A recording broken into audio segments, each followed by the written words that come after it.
Let's watch this video right now with Vadi Vidya, his Armored Core explanations, because I haven't played Armored Core since Armored Core 3. And even then, I don't remember anything of the campaign. I just remember going through the arena and customizing the mech. Watch this. Just how far this series has come. So, if you It started like 15 a seconds new trailer for Armored Core 6 has just rolled onto the scene, and I have so much new gameplay to break down for you here.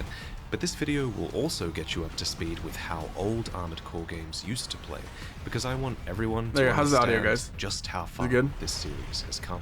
So, if you've never played an Armored Core game before, then this is the video for you. And even if you're familiar with the series, there are huge secrets in this trailer that you would have missed unless you watched it frame by frame. And that's why we're watching it, because I haven't played Armored Core since Armored Core 3. And by the way, so this explosion right here that you're seeing on screen, I called it an ultimate.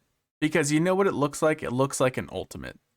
Especially coming from Armored Core 3 into this, they didn't have anything like this. But for some reason, I've gotten like 3 comments on my last reaction saying that I called the tank treads ultimates. Where did you even get that?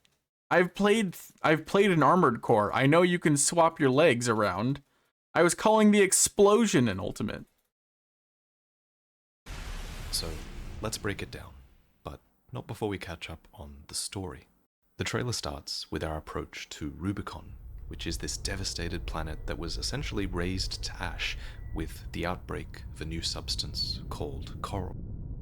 We're close to Rubicon. Actually, now that I'm thinking about it, that sounds a lot like Dark Souls lore. Wake the dog up. I think he's talking about us here. We do play as a mercenary for hire, after all. Handler Walter verified. Activating cerebral coral control device. It seems we even have a handler called Walter, and we're essentially being used as their attack dog. And coral, that new, dangerous, pink-reddish substance that was discovered on Rubicon, is playing a part in the cerebral control of our character. It is mind control. Okay, that's what I thought it was. But I never picked up that the energy source that we're fighting over on Rubicon was called coral. I guess that just slipped my mind. Who is an augmented human. In one ear out the other. piloting an armored core. Augmented human C4621 has awakened. It's nothing new in the Armored Core series. Do I have closed captions on? Let's turn those off. I didn't mean to turn them on. For the AC pilot to be augmented in some way. Throughout the series, there's often been something called the Human Plus program, which was this experimental procedure that cybernetically meshed the human any of this. with their armored core to improve performance. And then in Armored Core 4, there were Lynx pilots whose nerves were literally linked with their mech's electronics. I wonder if I have Armored Core 3 lying around somewhere. I could probably plug it in to what are they called? Why can't I think of it? An Elgato? What are they called? Not capture card. I could probably plug my PS2 into a capture card and try and play Armored Core 3 if I could find it.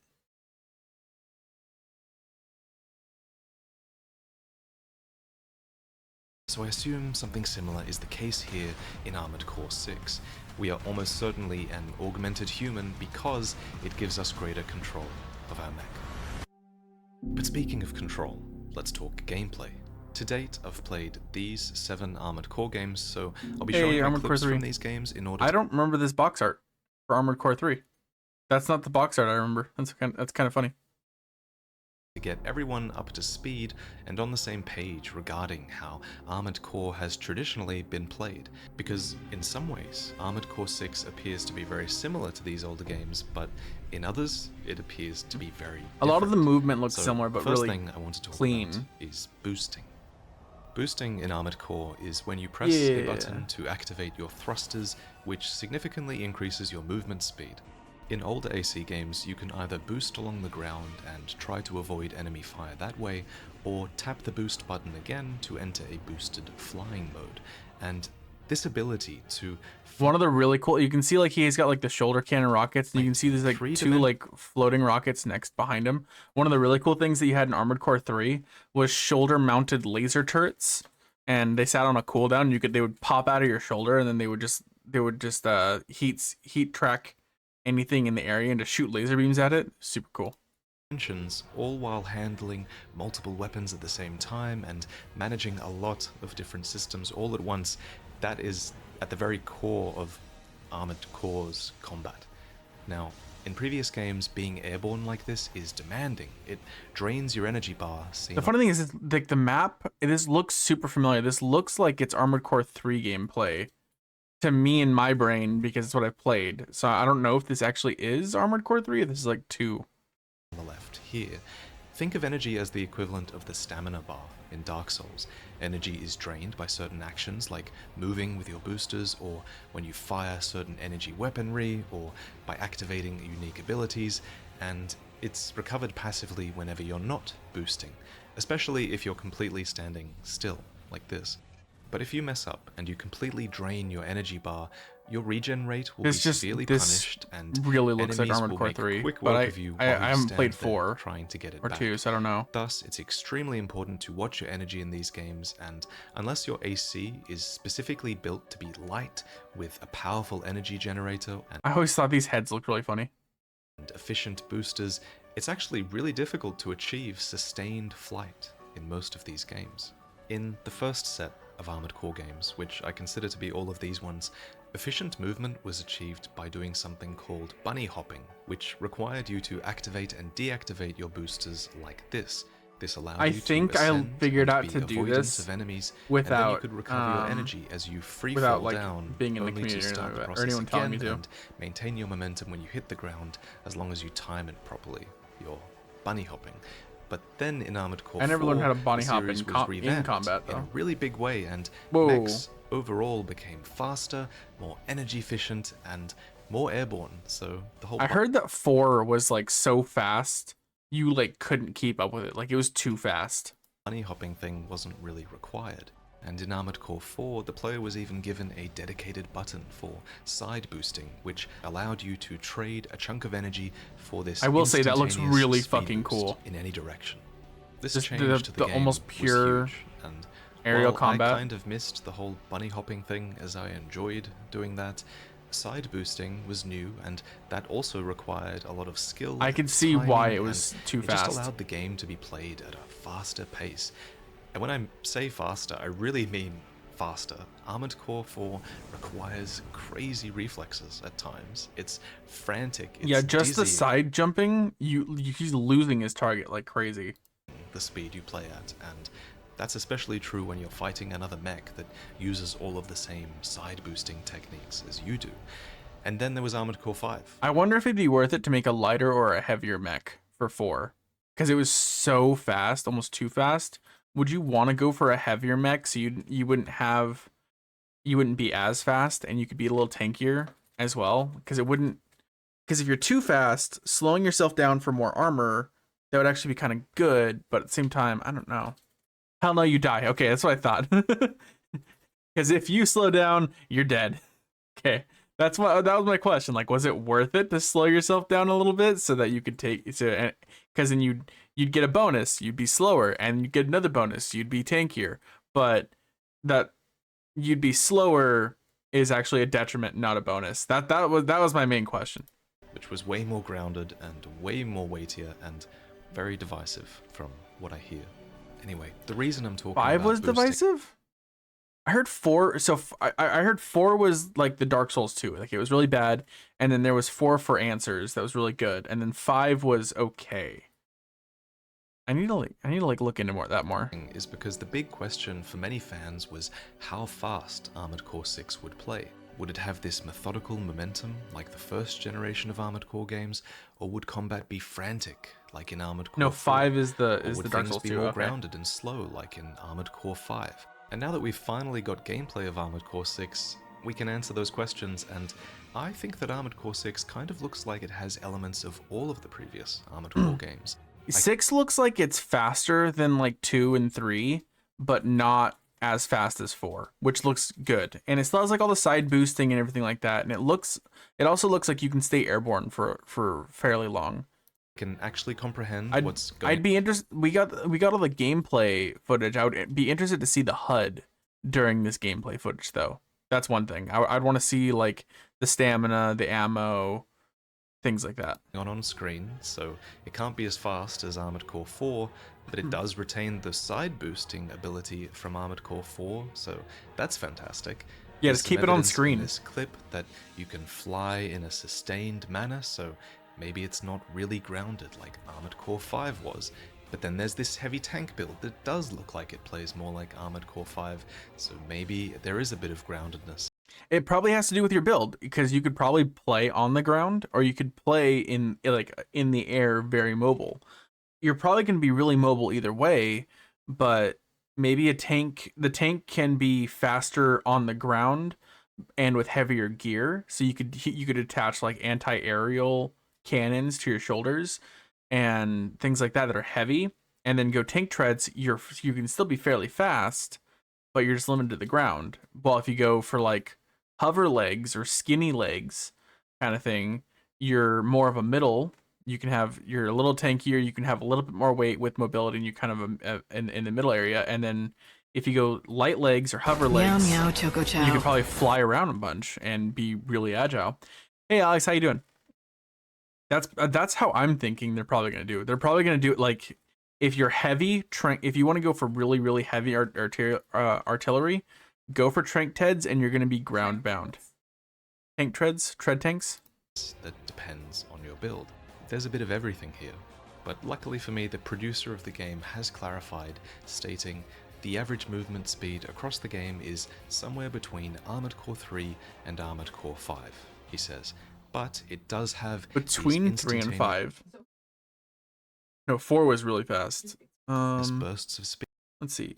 And sudden changes of tempo, so combat because 6 looks like it's gonna be faster than 5. Can often reach the dizzying heights of, say, Armored Core 4. And according to Yamamura, maybe it has the ability to hit Armored Core 4 speeds if you go like super light, super boost setup. Maybe even then you'll hit Armored Core 4 speeds. This is achieved thanks to a button-activated movement skill called the Assault Boost.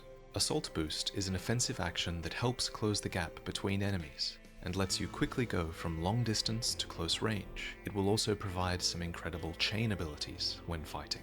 Now, so trigger a stun, Assault Boost in melee, and then get the fuck out. Got it. Most of the time we see the character assault boosting on the ground, but what about verticality? What about aerial combat? Well, in past games, a jump could be achieved by boosting from a standstill position, and that's something that we can see as well at a few points in the trailer, where the legs can play a clear part in the initial. I didn't even look at those legs. Let me see this guy's legs real quick. Jump could be achieved. So, it looked like the guy had a boosting from tripod standstill legs position, and for a that's second. something that we can see as well After at a this. few points in the trailer, where right here. Oh fuck, I missed it.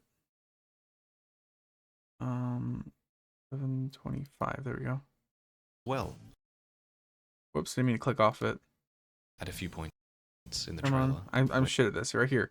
He's got quad legs. I remember these now that I'm looking at him. The legs can play a clear part in the initial liftoff of your character. Speaking of jumping specifically, though, One thing I actually haven't seen that was in Armored Core 3, I haven't seen at all, is the hover legs, where it was literally just like maybe default AC 4 speed, but not fully upgraded speed. Probably, yeah.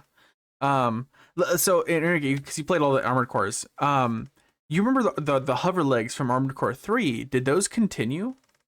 They were. It was essentially like, it would be like 4 prongs that came out, and then there was like a gravitational field, like energy field underneath, and it would just make you hover. Okay, so those did continue on, but I haven't seen them in the 6 cutscenes at all. So I'm wondering if they're going to be in there, trailer where the character, or if they're just choosing not to show them. Actually does this enormous, because you can leap. see these are heavy bipedal legs. Not in 5. Because you can see the 3 different legs types, right? You can this is a more heavily armored version. This guy's going for a tankier build. He's got the tankier legs.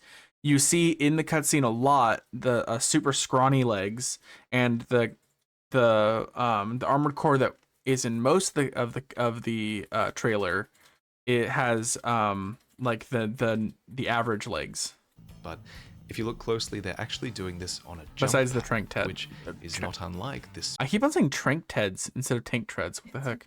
spirit springs that Torrent can use in Elden Ring.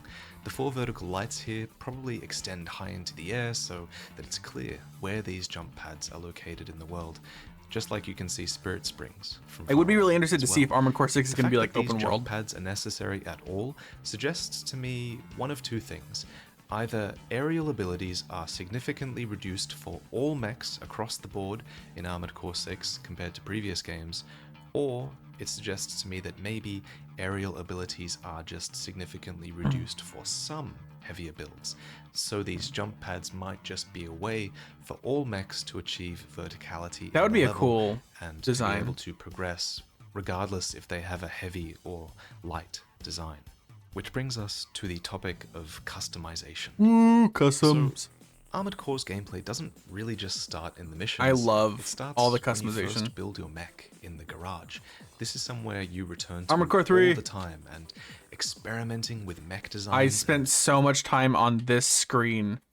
I can't tell you how long. Fine-tuning your build is a ton of fun when you start to understand the intricacies of all the parts and how they work together. But I didn't understand this when I first started playing Armored Core. At first, you go into the garage to shop for parts and it's this intimidating chore because the options and the stats are utterly overwhelming. They mentioned this in the interview, but I forget what the producer said on, because I think he said that this is going to be it'll still be here, as in like you can still spec out like crazy and like really hyper tune, but this part of the game specifically is going to be more new player friendly, I believe is what he said. I don't remember exactly, or if he just said like, yeah, you're going to be able to tune your mech like crazy In these games. When I started, I just wanted to put together a mech and get back into the missions. But it's funny, now that I've played 7 Armored Core games, I now understand a ton of the intricacies of building, and now it's the other way around. I don't build mechs so that I can do missions anymore. I do missions so that I can afford new parts and get back into the garage. I mean, that's going to be the Fine-tuning end mech game, to right? my tastes is a huge part of the joy for Right, me. fashion frame, fashion's always the end game. We got to figure out a way to make that for Armored Core, because we got like Elden Bling, right? So we got to figure out Warframe has fashion frame. Got to figure out a way to make that fit into Armored Core. I don't know how to do that. Armored fit? Now, and I get it. This is what Armored Core is about. It's about taking any mission and doing anything for that shiny new part you have your eyes on. And when I say do anything, I really do mean it. You can do some really awful things in these Armored Core missions just so you can be able to afford parts. It's Yeah, great. we're mercenaries. We're Two of the supposed to most be important parts very in amoral. Armored Core are your generator and your boosters. Put simply, generators. So now that I've seen, because I was mentioning earlier how like this looks like Armored Core 3. Now that I've seen gameplay footage from all the other games, I can 100% say this is Armored Core 3 now.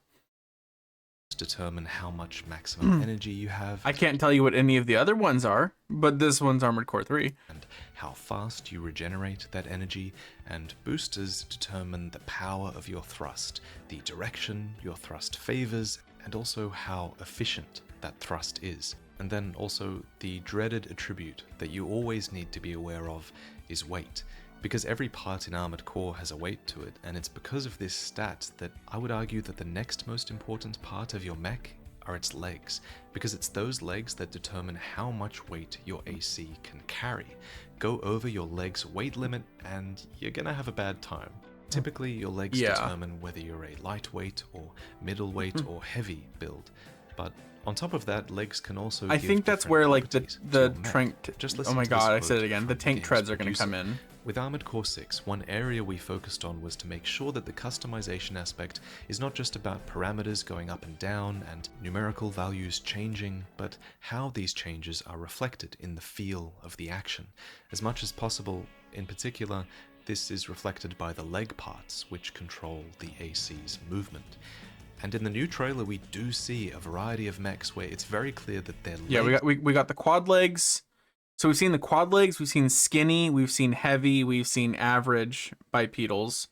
We've seen Did I say tank treads? Why do I keep saying it? Tank treads, quadriplegic. That quadriplegic means you can't move your. It's four-legged. It's four-legged.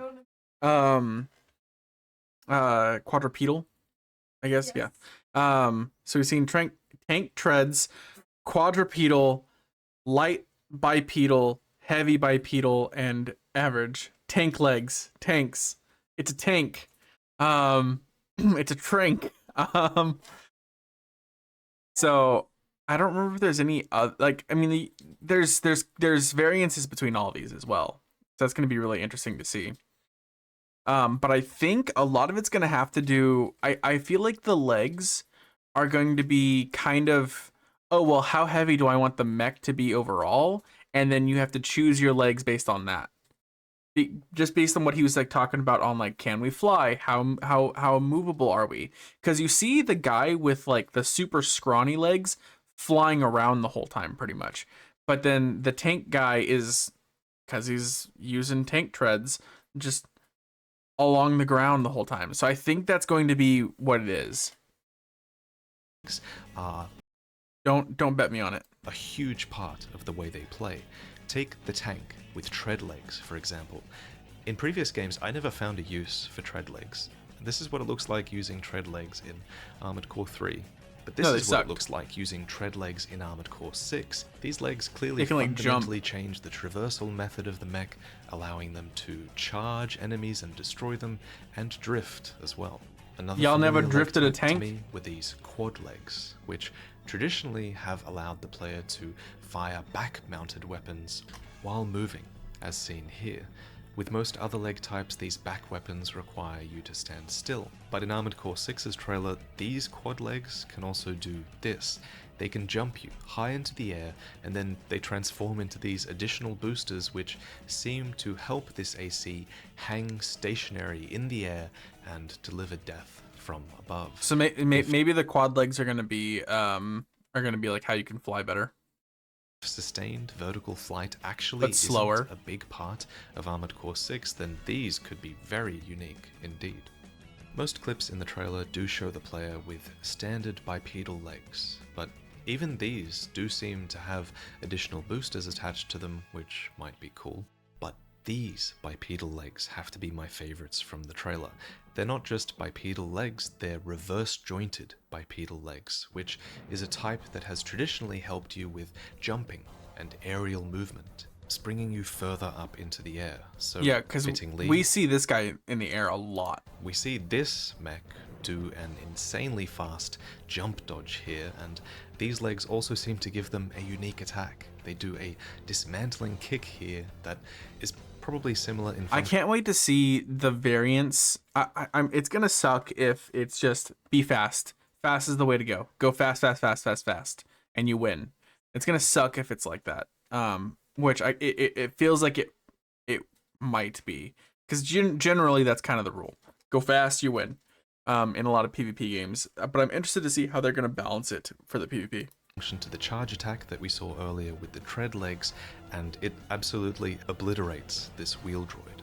This Armored Core might be my favorite one in the whole trailer. It's extremely lightweight and agile, and it's able to move behind this droidica with blistering speed, using an energy shotgun to blast them before they even know what hit them.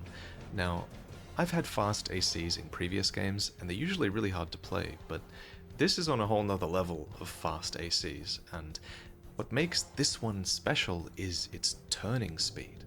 Turning speed in Armored Core games is traditionally very slow, and yes, while you can choose parts in better than Gundam, but yeah, turning speed plus really good camera tracking, I feel like will make the higher speeds better. These games that increase your turning speed, and while yes, in Armored Core 4 you can perform that boost turn, it's still slow, but I'm excited to show that the boost turn clearly plays a big part again in Armored Core 6, and it's on a whole nother level, because blink and you'll miss it. Literally. It also looks really smooth. That's one thing. With this kind of movement, you can get this kind of like really fast twist of the camera, and it feels like you just had your neck broken. what is it? Monster Hunter World does that a lot, where you literally feel like your neck gets broken whenever someone discovers the monster across the map. Just 9 frames for these mechs to boost turn for that complete 180. 9 frames, and here in just 11 more frames, the camera completely catches up as well, and it's now that I assume, 20 frames later, roughly, that the player is fully locked onto their target and able to attack. Maybe some series veterans can correct me here if I'm wrong, but I feel like this is insane for Armored Core. But that's not all. So the heads-up display is disabled in this trailer, so I can't say for sure, but I feel like the way the camera moves here might suggest that the player is actually locked on to this enemy in this clip as they turn. And when I say locked on, I mean that in the Souls sense, where you press R3 to lock onto an enemy and the camera just stays centered on them. If I'm right that you can lock on in this manner, that is also potentially huge for the series as well, because traditionally, lock-on in Armored Core doesn't work like it does in Souls games. Instead, there's usually a big box in the middle of your screen that you have to control as you turn your mech. Because they wanted it to feel like piloting. Like if you were because if you're like a real pilot, I've never flown a freaking an actual like fighter jet, but in like the movies, whenever they're trying to lock on with a rocket, right, they have this like little box or triangle and they're trying to line up the shot, and then it's in the shot for long enough and it goes beep beep beep and they're like, I got you, and they shoot. So they're trying to make it feel like that. With the right analog stick, and anything within that box starts being locked onto if it's within the box. The size and the shape and the speed and range of this lock-on is governed by a part of your Armored Core called the FCS, and different FCS parts have different sizes and shapes for the lock-on box, as well as different massive speeds lock-on and ranges box. that this What the box heck? targets with. It's very different to Souls. You take a very active role in locking on. You traditionally don't just press one button and it's done. Now, Armored Core 4 did have a manual lock-on button that helped you stay locked on to certain enemies, but it was still pretty loose, and it would fall off if you weren't facing them properly, which happens a lot because they commonly get out of your field of view. So the field of view thing from the play I've seen of Armored Core 4 was anytime you boosted it all, the field, you'd lose your enemy out of your field of view. The fact that this Armored Core 6 mech and its camera is able to turn this fast and potentially retain lock-on the whole time, I think has huge implications for the gameplay. It also seems to be happening as well in this scene, as your AC floats around the enemy here. If you look closely, they're watching them the entire time, just smoothly, seemingly perfectly. So, while From Software might be making it easier to turn around and to control your mech, even if they do that, it doesn't mean the game is going to get easier. No. Knowing From Software, it just means that the game will have design space to be difficult in different areas. And I think I know where the game is going to get It also just adds smoothness to the game. It makes it less jank. more difficult. So, from what I've played of Armored Core, single-player missions very rarely ever require you to actually read enemy movements, and they don't require you to really avoid their telegraphed attacks. These older games are not like the Souls games in that regard.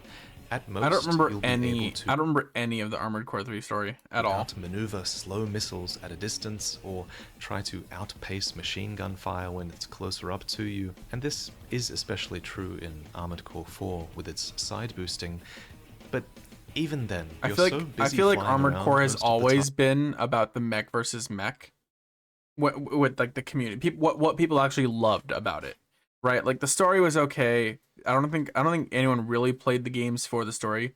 They played it for the mech customization and mech versus mech. Time and watching your energy, watching your ammo, staying at the optimal range, Like for the your arena or weapons, the and just PvP. firing 2 of them at once. You're so busy doing those things that you don't always have time to dodge things, and it's not completely required that you side boost everything and dodge everything. And watching for telegraphed attacks is really not much of a thing in these games, from what I've experienced. Also, for the most part, it's a tank with guns. How are you gonna telegraph a gun? But that is clearly not the case in Armored I mean, Core the big 6. swings These on this enemies, guy, yeah. especially the bosses, are using very telegraphed attacks here. For example, this enemy AC has a chain whip melee weapon with a vertical slam that I guarantee you can use your side boost to avoid. This enemy AC has a unique back unit that overboosts them forcefully forward into a linear lanced grab attack that our character narrowly avoids, only to then be caught by it moments later. That's another very clearly telegraphed attack. Millennia Mech? Is that what I'm hearing right here? This is Millennia?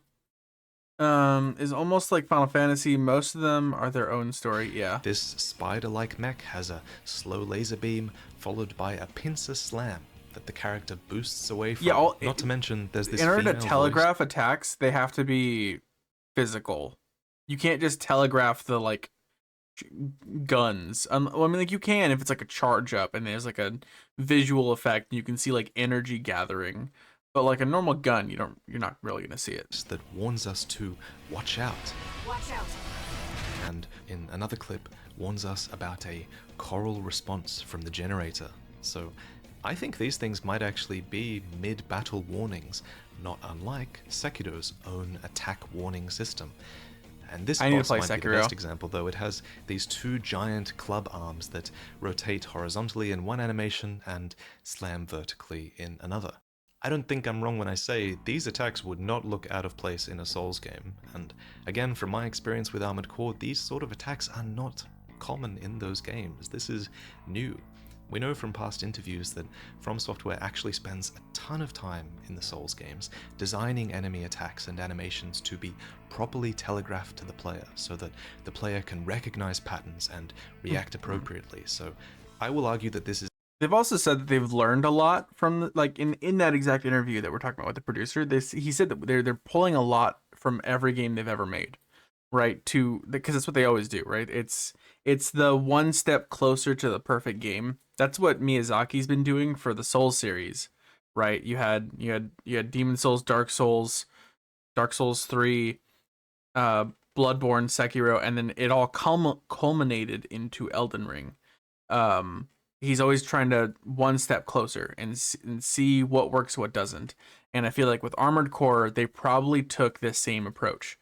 What worked in each of the Armored Core games and what works in the Souls games that we've made, and then shove it all into one game.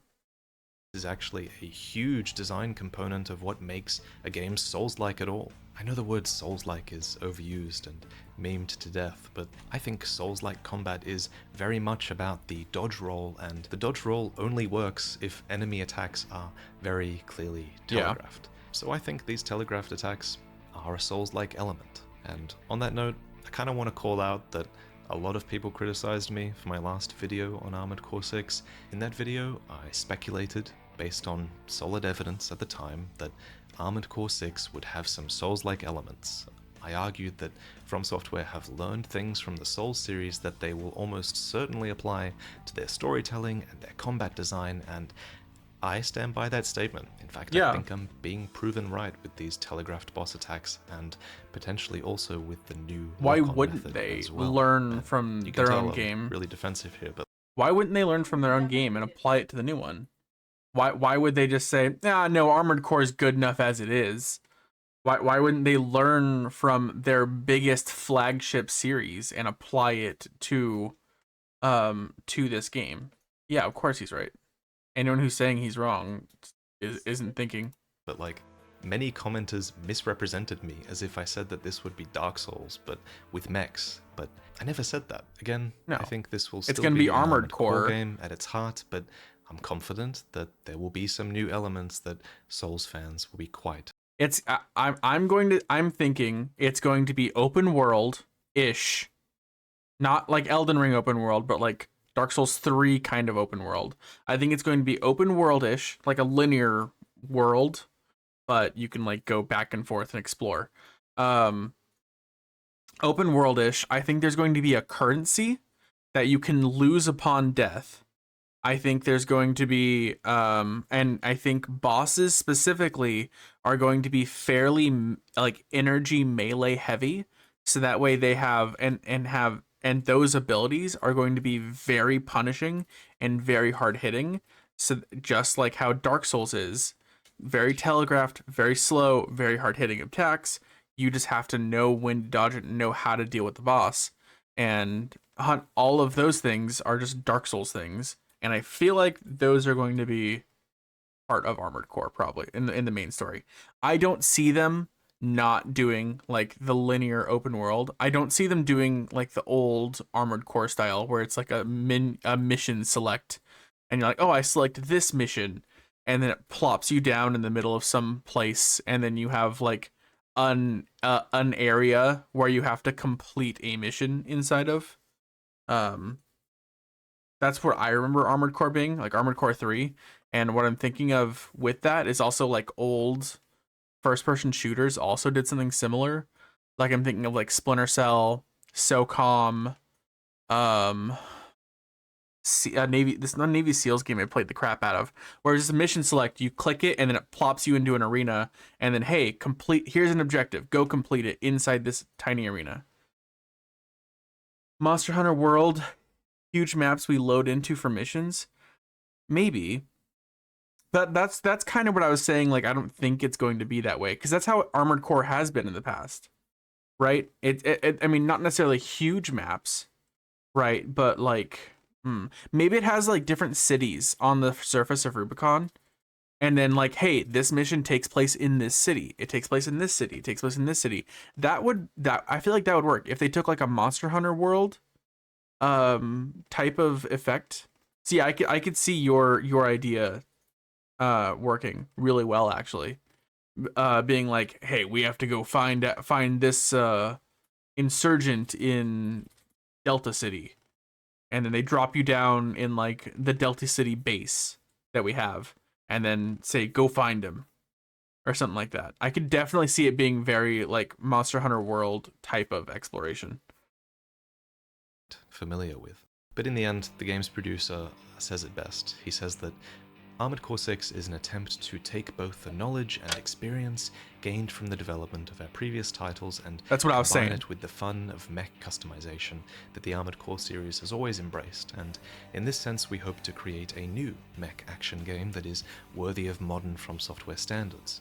Specifically, we're developing this game with an awareness of things that From Software has always embraced in its other action games, such as an intricate map structure, combat design that allows players to deal with enemies. Yeah, the intricate map structure, that's another thing that makes me think it's going to be like I don't think they're going to Elden Ring it, but I think they're going to Dark Souls 3 it, where it's exploration on a somewhat linear map. Maybe Dark Souls 1 type of thing where like you can go in any direction. Like Dark Souls 1, you can go down through the city, through the there's like 4 directions you can go. From the Link Shrine, Firelink Shrine.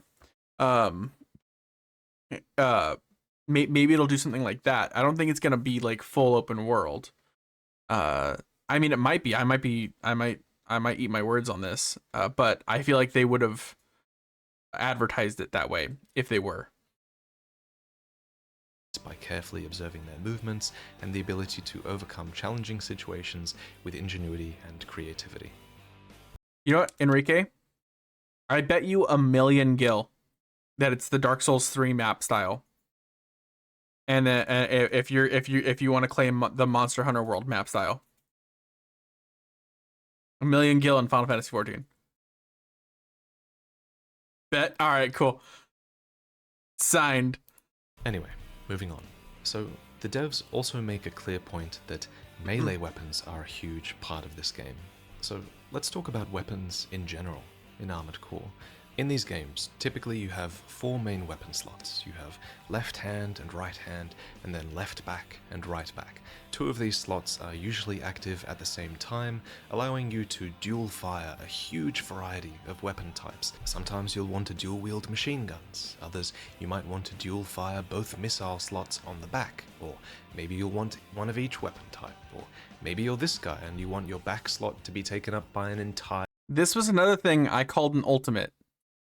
Because I've never seen anything like this, because I played Armored Core 3, and I was like, maybe this is like an ultimate. You click a button, and like I don't know, some like it drops down from your like handler's spaceship, attaches onto your back, and then all of a sudden you have this like giant freaking thing for a second. That was I never called the tank treads an ultimate. I don't know why that's bugging me so much that was in the comments. A missile cage, or maybe you're this dude and you want to replace your back slots with an overboost unit. There's so much variety even just in this trailer alone. But one of the most common loadouts is to have, you know, a ranged weapon in your right hand and a melee weapon equipped in your left hand. And in particular, that's how I used to play. I always played with the lightning saber in my left hand, and I would play with like a rifle, and then I think I would have it, a lot of times I would have it be able to hot swappable to a sniper. I think I would either do that, or I would it was like rocket launchers on the back, like the heat-seeking rocket launchers where it shot like 10 of them at a time, and it was on like a really long cooldown. And then like an assault rifle and a melee sword, or it was like a machine gun on the left, a sniper on the right, and the laser turret shoulders. I think those are the two different styles I played. I can remember specifically playing those ways, so probably. Strategy seems to be the one that's making a big return here in Armored Core 6, because in the trailer we can see this diverse array of melee weapons, all with different characteristics. There's a familiar laser blade, yes, but then there's also a chain whip that has long range. There's a twin blade that does multiple strikes. There's an energy lance grabber. You know what, now that he's mentioned this, this is like you can replace like both your back weapons, I bet you they're gonna make like boss souls in this game. And once you beat a boss, you get their specific equipment and can equip it. And maybe you get either the lance or the double back slot, and you have to remove both back slots to use this, or you get like an energy lance as like the two options you can pick from this boss. I bet you that's what that's the kind of stuff it is. And there's like you can replace both your back slots for one like really super one. Or maybe you don't. You replace both your hand slots for one strong one. You actually have to like two-hand it. The red weapons. I remember you talking about that in like 5. They had like a thing you could like remove your left and right back weapons for one thing. I bet you that's a thing. Like he was mentioning right there. Like this. Like I bet you could get this super booster, and you just wouldn't have shoulder mounted weapons. Attack. There's a horizontal, but you'd have to beat the boss to get it. Spinning cleave, there's a flamethrower on this enemy AC, not to mention the pile bunker and cluster bomb launchers that were seen in the cinematic trailer. There's so much diversity already. In previous games, melee weapons were typically just these simple blades that all shared the same attack animations, and while they were extremely damaging, they were typically also quite difficult to hit with. If something is flying or... I would play some melee builds, mainly because I was like 8 when I was playing Armored Core or something like that, and I would play like pure melee. I would just beat the crap out of a dude with melee. I would try and be as fast as I could, and I would get in as fast. I would like wait for them to like kind of run out of energy. I would jump in and just melee a crap ton and then get out. That was kind of how I beat a lot of the arena in Armored Core 3. Or moving more than 5 kilometers per hour, then you're just getting... And that's also why I slotted snipers, I believe. Because when I'd be away, I would kind of just play peekaboo with the sniper until they kind of ran out of boost, and then I'd boost in and sniper and melee them. Have a really bad time. It gets better in games like Armored Core for Answer, where your character really hones in on their targets, but until then, melee weapons were usually something that you would use as a backup weapon for when you're out of ammo, or you might want them as a utility weapon to take out tanky opponents. Usually, For Answers is kind of seen as the best one, right? I preferred to dual-wield ranged weapons instead, whenever that was possible, as that was the optimal way I thought to deal damage in most missions. And while dual-wielding ranged weapons is clearly possible again in Armored Core 6, based on some of the loadouts that we can see here, I'm actually feeling tempted to incorporate melee weapons into my playstyle when I finally do play this game, especially if lock-on really is a lot more reliable like it is in the Souls. One thing I really hope there's, because they've confirmed PvP, I really hope there's like more than one-on-one. I really hope there's team matches. Games. Melee is said to be a big part of this newly combo-based Because I feel like that would combat. really add to it. When answering a question on what's new in Armored Core 6, the producer states that in the trailer you may have also seen a part where the core is deployed by an AC to generate a shockwave, and the pile bunker is then used on an opponent who is reeling back from the shockwave. This kind of building combo with multiple weapons is an appeal of AC6's unique assembly and combat. And in another response, Yamunori encourages players to make use of something called the Stagger system in order to break the posture of enemies so that you So can they're get adding a close poise for a system. melee strike. That's cool. I think that's awesome. A Stagger There's probably like an energy shield, similar to like Halo kind of energy shield, that you can register as like your poise meter, and consistent hits will break your poise. Is probably what and when your shield is broken, it stuns you for a second and it's a poise break. Is probably how it is. That would be really cool.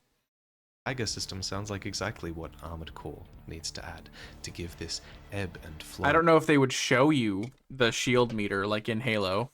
Maybe it would just be like an unseen thing, and then like you'll have like an effect on your HUD, like showing like your shield is broken and now you're stunned. To the combat in some fights. In early games, fights sometimes just feel like bunny hopping in a circle around an opponent and pelting them with ammunition until they die. But having a posture bar and a health bar should help fights to become more dynamic. he's just have out moments where you skirting have him. to get close This to is what I them was and talking about. moments- Like if they're gonna make speed, how are they gonna balance speed with tankiness? Because right now, like he's just outspeeding his opponent. He's faster than his opponent. He won. He can stay behind him the whole time, so he's just gonna win. That's what I was talking about earlier when I was saying I really hope they find some way to balance that out. where you have to back off and things like that. Remember, this game is now being directed by the legendary Masaru Yamamura, who I respect a lot personally because they were the lead game designer of Sekiro, and I didn't know that. I believe they were Cool. responsible for Sekiro's combat system as well. And Sekiro had my favorite combat system, and notably it had the Stagger system in it, and this I also haven't went on to inspire liked that Elden much Ring's own Stagger system, of and now it Sekiro seems Armored Core is getting for the little I as played. well. Yamamura states, another addition to the series combat is a stagger element. If an AC takes too many hits over a short period of time, its altitude control system will be overloaded, making it vulnerable for a short time. Both continuous So it's hits altitude and control big, system. powerful Okay. strikes will cause stagger damage, encouraging you to keep up the pressure on the opponent. So that'll probably knock them from the sky too. If they're a very aerial combat heavy, if you can stagger them, they'll probably fall. This damage inflicted to an enemy's stagger gauge varies from weapon to weapon. It can also be affected by factors like distance, adding additional strategy in equipping and using these armaments in combat. Another part that I'm extremely curious about are shields, which are utilized by mechs in the trailer here, Oh yeah, I was super interested here, in the shields. and here.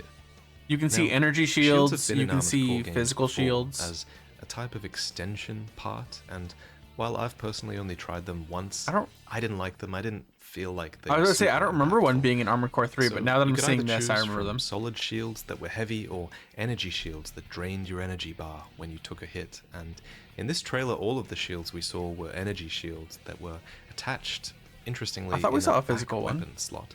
Like They right here, I come thought it out was a physical here one. literally within one frame, which is insanely fast. And it seems like the player is holding them up manually, like they do in Souls games, though it's hard to be sure at this stage. It might be something that drains stamina, but you can have it up as often as much as you want. Kind of like how blocking an actual attack hits your stamina. Maybe just even having the shield out drains your stamina. Speaking of extension parts, I wonder if an extension part is responsible for this action in the trailer where there's this scan pulse ability that detects enemies behind walls. It's probably some component that has to go in your head or something. You can probably there's probably different effects. Like there's one that has higher range. There's another one that will also tell you the health of the enemies. There's another one that helps you lock on more but removes the pulsar effect. Like maybe the lock on is one of the like components that go in the head slot.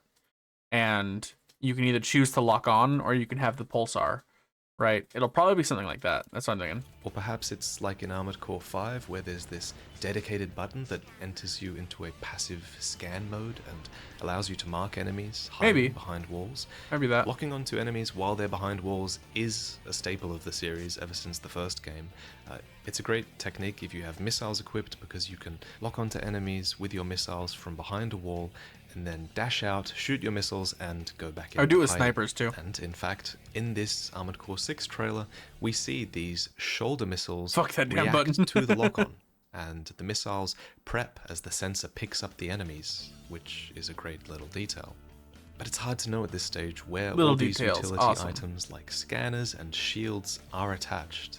In past games, utility items could exist on your back, they could exist as extensions, they could be inside your AC, and sometimes even armor parts themselves have utility functions built into them.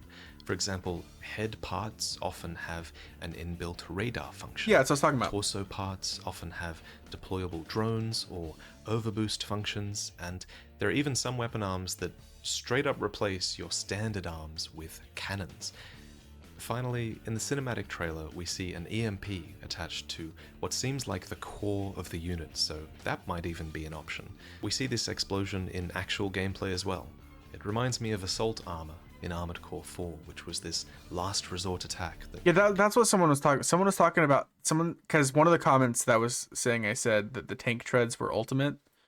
Said I called tank treads and assault armor.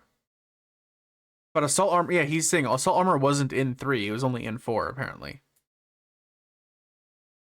Is a special attack that hits all enemies around you, equipping certain overboost parts. Enables this attack. So, a special attack that hits all enemies around you. So an ultimate, got it. Consumes your primal armor and weaponizes it and deals massive damage to the opponent. Oh, you mean like an ultimate? That's crazy. At your own expense. What's funny is that in this clip you can see an enemy mech attempting this same animation, but they did it a little bit too late, and we get ours off first. Call sign Raven. Priority subject for termination. High on the list. Why hide behind another's call sign? Despite being called Augmented Human C4 That's one thing that's really interesting. So like I think a lot of times we're called the mech handler, or the people who are in the mech are called Ravens a lot of the time. I believe the mercenaries are called Ravens, and now it's supposed to be our call sign is Raven because they talk about call sign Raven, but then someone else says why hide behind someone else's call sign? Are they talking about our character? Are we hiding behind the call sign Raven and that's not our actual call sign? Or is it like someone we're investigating? That's going to be, I feel like the story is going to be really, just that alone really makes me kind of like pull into the story a lot more than like any of the other Armored Cores ever did. Or I say like any of the other Armored Cores, I've only ever played 3. Unlike that one did. 621 earlier in the trailer, there's clearly a bit of intrigue behind our character because we're also addressed with another name in that same trailer, a call sign, Raven. This is an extremely nostalgic word for longtime fans of the series, as in most of the early games, the pilots Isn't it great how I keep accidentally calling out what Vadi's about to talk about? of Armored Cores were referred to as Ravens, Unintentionally? and the home hub of all Raven operations were usually called some variation of a Raven's Nest, which doubled as an organization that mediated the Ravens' contracts with various employers. But regardless of whether our Raven is a reference here or whether it's something more, Armored Core 6 does take place in a new setting, and From Software have been very clear that you don't need knowledge of prior Armored Core stories to understand what's going on in this new I mean, you game. didn't really for any This of the is other because Armored Cores Armored Core either. 6 takes place in a future where interstellar travel is said to be commonplace, so events from past games are going to be very removed from this distant star system called Rubicon 3. But no matter how far they are away, it seems this universe can't escape the greed of megacorporations.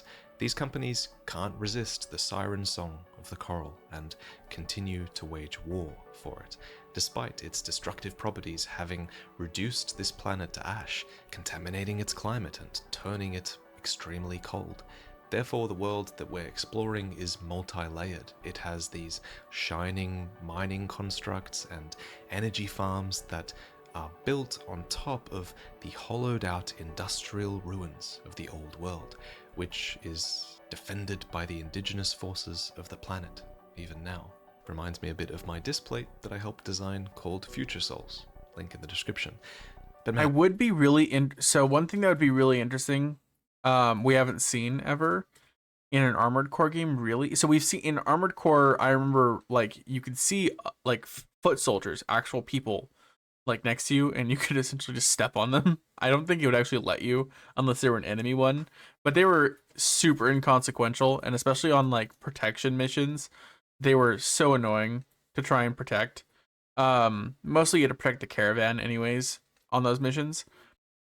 My thing is that previous editions had like the users of the mech were like joined to the mech.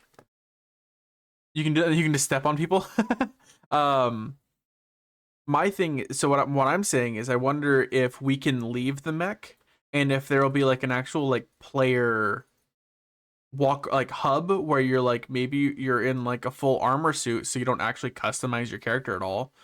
Or how but what if there's like a human walking around like hub kind of thing, like how in what's that last, it's a newer Gundam game that came out, not the one that's like Overwatch style, but the other one, how when you're in like the home base hub, you're just out of your mech, you're just a normal human walking around. I feel like that would be pretty interesting if they included that. Yeah, GBO2. I'm so excited for this game now. It's been really fun learning to love the old games, just knowing that a new one is coming and that there's this purpose to playing all of these. And I think if you have played these old games, then you will also sense just how much this series will benefit from the touch of modern From Software. Even Miyazaki himself has said that past him is jealous of the sheer budget and resources that From Software can now bring to bear on their projects. It's clear and how that much they've older learned Armored Core as well. games wanted to have the player exploring these vast subterranean structures, and they wanted the player to marvel at the scale of the world because they were really ambitious with their old games, but in the maps were reality, huge. You end up exploring the same tunnels, and you end up exploring the same sorts of open worlds, and they all have these repeated assets. Yeah, the maps were huge. They just had a lot of repeated assets, and like they just reused tiles. It was the problem, but the maps were huge. Just compare that to the incredible set pieces and assets that we're seeing in this trailer, and the color and the vibrancy and the quality of these mechs and everything we're seeing, and I'm just so excited for them to be able to fully realize and achieve what they set out to do so many years ago with Armored Core. Also, some of the coolest moments for me in these early Armored Core games was when you earned new parts for your AC during missions, rather than just buying these parts in the shop. This could be done by finding these parts out in the level or by defeating enemy That's armored cool. I didn't even know that cores, and existed. Sometimes you could even get them just by completing missions or by S-ranking missions. I only remember trying to S rank the arenas because you would get parts off of the people you were fighting. With these clearly more detailed levels in Armored Core 6 and with the familiar branching mission structure of the games confirmed to be making a return, I really hope that discoverable parts make a return as well, because it really is exciting to experiment with new parts, and there's no place I prefer to put weapons to the test than in the arena. Best parts of Armored Core games for me have been fighting other mechs, and That's the arena. So I said that really early in the video, really early on, right? I feel like one of the best things about any Armored Core has always been the arena, always been the PvP and the customization that around it. It's never really been the story, but I feel like the story is going to be on that level that makes it almost equal in Armored Core 6. I really hope it does. It really seems like it's going to be. But we'll just have to see. Is essentially boiled down to that exactly. So I was happy to read that arenas are returning in Armored Core 6. There's essentially going to be these arena simulators where you can train against other Armored Cores that you might encounter out in your missions. Not to mention also PvP arenas are confirmed for Armored Core 6 as well, and I guarantee that's something that I'm going to get heavily addicted to when the game comes out. Yeah. Also on the topic of storytelling, I feel like From Software's storytelling has come so far since they started making these Armored Core games. I'll be honest, the old Armored Core games do not grab me with their Just like I was storytelling. saying. The mission briefings and the cutscenes just put me to sleep. I end up just wanting to play the game and skip through them. Just skip. The best Let me moments get to it. for me, though, in regards to storytelling, is when characters are actually bantering in the middle of combat, or when the female voiceover gives you mid-mission information, or when she debriefs you at the end. I also love being allied with other ACs and hearing about their struggles or how they boast during combat. I love that aspect. I feel like the original Armored Cores were way ahead of their time. And because of that, they really suffered because they didn't have the footfalls that other games have left for them now. Like the mission selecting, map design, everything like that. They were so early on trying to make really good customizable mech battles in these huge arenas, and a ton of other games, not even counting their own games, have improved upon this already, and they can learn from that. Of these games, I love that storytelling, and I can tell that those systems are returning in Armored Core 6 as well. So that's really great. But I've talked long enough. Let's end on the final note of the trailer, which I speculate might be reminding us that we are a lone mercenary, a slave to the highest bidder, used to achieve their goals. Let's see how far they can fly. On borrowed wings. Subscribe for more Armored Core content, and I'll see you next time. So yeah, I really suggest, if you like Souls games, subscribe to Vadi. I'm gonna link this video right now in the chat. Please go in, give it a like, subscribe if you haven't. He makes really good content. Maybe we'll watch his Millennium video that he posted this week, but it's like an hour long. But yeah, so one thing I'm thinking of for Armored Core that makes me really excited is I really feel like Armored Core 6 has the potential to be the mecha Elden Ring. I feel like, especially off of all the hype that From Software has gotten off of Elden Ring, it's going to drive a much larger market to mech video games, just like how there was a boom in Souls like games with Elden Ring's release. And I feel like it's going to really it's going to push it farther than it ever would have without that. And also, From Software has, especially in more recent years, I want to say in the past like 10 years, they've really stuck to a design style that is learn from everything possible, reiterate what they've already done. So that they take the overarching style that they want and they redo it, and they learn from their mistakes, and they see, and maybe they make new mistakes, but then the next game doesn't have those past mistakes. Maybe it has some new mistakes, but then the next one, they get rid of their old mistakes and they make the game. They take one more step, and I really feel like they've already made such a perfect game with Elden Ring that just transferring a lot of those lessons to.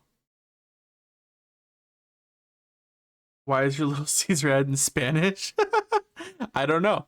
I thought I had that when I was watching someone else before too.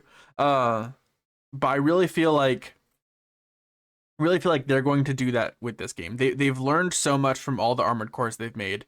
They can pick up what's good and great about all of the different like Gundam games that have released since then, and they can take all the lessons they've learned from all their Souls games, and just apply it all. And I really feel like this is, I really think it's going to be, and I really hope it's going to be amazing. And to be honest, I think it's going to be game of the year this year. I mean, it releases in August, but I really feel like it's going to have to compete with Tears of the Kingdom. I think that's the only game that's released this year that's going to have to compete with it. Diablo 4 is it's really 50-50 on if it's going to be good, but Diablo's not going to hit a game of the year type of crowd and aspect of the game. I feel like it's going to be when we have the Game Awards, it's going to be Tears of the Kingdom and Armored Core are going to be our two competitors for game of the year. And I really feel like Armored Core has a really good chance. I haven't played it yet, but it just what I'm feeling from it.